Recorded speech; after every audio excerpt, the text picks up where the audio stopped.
Good morning on a Monday, first Monday of daylight saving time. Hope that hasn't been I hope it's been a good thing for you. Hope you're like, yeah, let's get to those long evenings. Sun goes down after 7 o'clock. That's always nice. That's always nice this time of the year. I feel like my head's been a little clunky this morning now. So. Oh my gosh, this is gorgeous. So that's Mount Hood from the Oregon Veterans Home camera out in the Dalles this morning.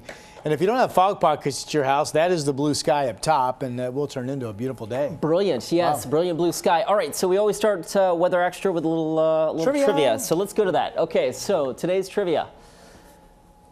Drum roll. Okay, it's 4.07 miles long. It's the longest continuous truss bridge in North America. I could keep rolling off the hints. In North America? Yes. Okay, well, does it connect between two states? The bridge cost $24 million to build, and it took 4 years to do so, between 1962 and 1966. I believe it opened in like July or August of 1966. Wow, you could build a lot of bridge back in those days. And it was paid for completely by tolls, by the way. It was. That money in 2020 standards is something like $190 million, so. Okay, all right. Still far cheaper, by the way, than the proposed.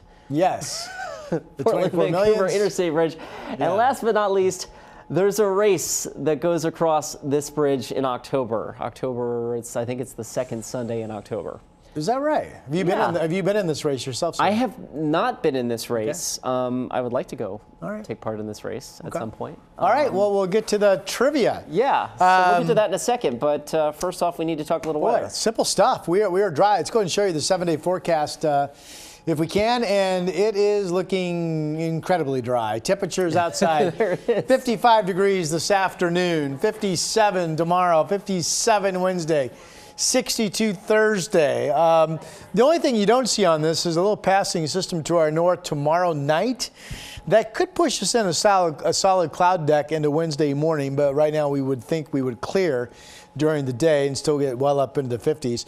The American forecast models have not liked Friday rain. The European model loves Friday rain, and then all models show some showers and cooler temperatures going into the weekend. So I know that will be at least the third weekend in a row. If that comes true, at least the third one in a row with cooler weather and some showery precipitation. Of course, big story tonight, clear skies expected for the rising supermoon.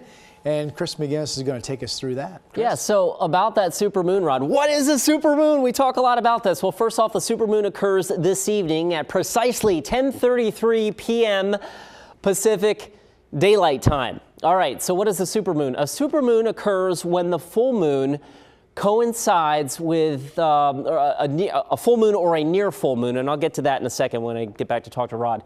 But it happens when a full moon coincides with moon's perigee. So what is perigee? Well, perigee refers to the distance or the nearest distance in the moon's orbit around the Earth. So the typical orbit, moon travels in an elliptical orbit around the Earth. So at times it's really far away, at times it's closer. Tonight is as close as it will be in its monthly orbit, a mere 222,000 miles, give or take, away. And that means that the moon will appear 7% bigger and up to 15% brighter than a typical full moon. So that's pretty cool. That's what we call a perigean moon, or in this case, a supermoon. And if you miss it, we've got two more coming up. We've got a full moon coming up in April and another one in May, and both of those will be supermoons. By the way, the one coming up in April is actually like 800 miles closer. Is that the closest one of the year? So that is the one coming up in April is the closest one of the year, and so therefore that'll be just a smidge bigger and a smidge brighter. I think I read this as the second closest supermoon of the year. Second closest. Yeah. I just love saying Not to be confused with a micromoon. The micromoon. Now, what's a micromoon? We'll have to do a whole explanatory graphic on that. That's a moon celebrated mostly by people my height and shorter. That's good. I was going to say drinking microbrews. Okay, all right. All right, so it's more than 4 miles long. It's the longest continuous truss bridge, not just in Oregon and Washington. North America, wow. But in all of North America. Okay. So that's pretty cool. Okay, it took, in today's dollars, just shy of $200 million to build. It was paid for mostly by tolls, which they stopped collecting some time ago. There's a race called the Great Columbia Crossing. It has to that should be a big hint. It's got to be the Meckler Bridge because nothing else is that long, all right? Well, I showed you the 7-day forecast already. How about we do Did we go this? past the answer? No, we didn't go past the answer. There it is. There it is. And we close out on this lovely shot from Andrew Sambuceto of a sunset last week at the Astoria end of the Astoria-Megler Bridge. Isn't that pretty cool? That is a heck of a bridge. Yeah, I mean, when you drive across it, it just takes forever and ever and ever and ever. Especially if you go across it on one of those windswept, stormy November days. Very true. It is built to withstand 150-mile-an-hour winds, I believe. Hey, we're looking at the Astoria column camera high on the hill, looking out over the bridge this morning, and the Columbia fairly calm on a Monday morning. All right, that does it for us today. Hope you have a great Monday.